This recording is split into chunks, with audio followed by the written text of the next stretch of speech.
Kita beralih ke sorotan lain, Saudara. Gelar perkara ijazah Jokowi kini tinggal menunggu kesimpulan oleh Barreskrim Polri. Kompolnas bahkan meminta Polri tidak perlu berlama-lama demi kepastian hukum ijazah Jokowi.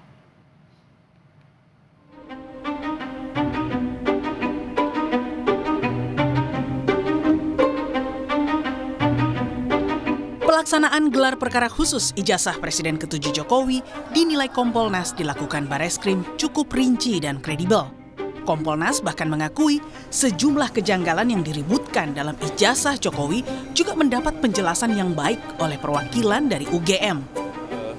Punyanya Pak Jokowi dengan pembandingnya masing-masing 19-20 item. Dicekin semua, dengan apa yang dicek, salah satu yang paling penting adalah karakter dari kertas. Ya, karakter dari stempel dan sebagainya. Karena itu memang benda fisik ya yang mereka pegang dan sebagainya. Sehingga dalam konteks seperti itu, ya sebagai satu proses metodologi, sebagai satu proses kerja-kerja penegakan hukum, kami mendapatkan gambaran yang kredibel. Termasuk juga ada perbedaan tata letak huruf di dalam ijazah. Nah, kami juga nanya tadi, ini gimana kok Anda dalam satu dokumen, ada beberapa dokumen tata letak hurufnya kok berbeda. Ada yang agak mepet dengan simbol UGM-nya, ada yang agak jauh gitu ya, A-nya. Oh, itu ada penjelasannya dan dijelaskan dengan cukup baik ya, dijelaskan dengan bukti cukup baik dan menurut kami penjelasan itu masuk akal.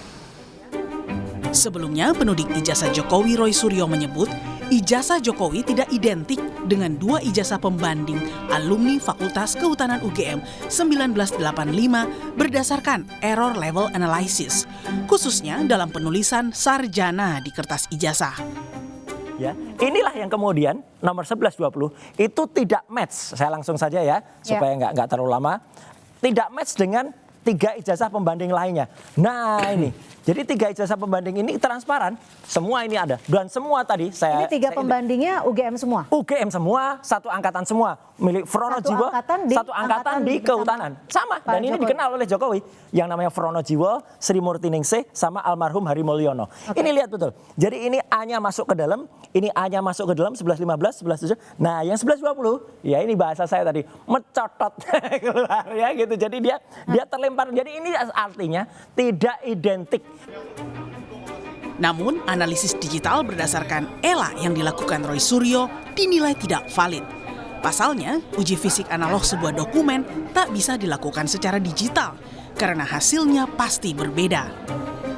Jadi apa yang dilakukan oleh analisis yang dilakukan oleh ahli dari pihak penuduh gitu ya, itu sama sekali tidak berdasar. Misalnya ELA, ya apa itu ELA? Error level analysis itu hanya bisa digunakan untuk mendeteksi tempering di file-file digital, ya, bukan ijazah fisik.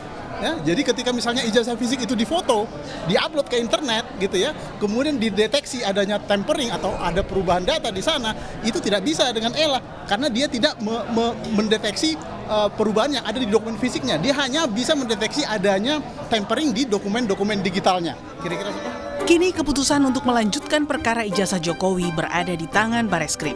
Kompolnas pun mendesak agar Polri tak perlu berlama-lama mengumumkan kesimpulan gelar perkara. Hal ini demi kepastian hukum semua pihak. Kami mewanti-wanti dan berharap kesimpulan ini jangan terlalu lama untuk diumumkan. Tim Liputan Kompas TV.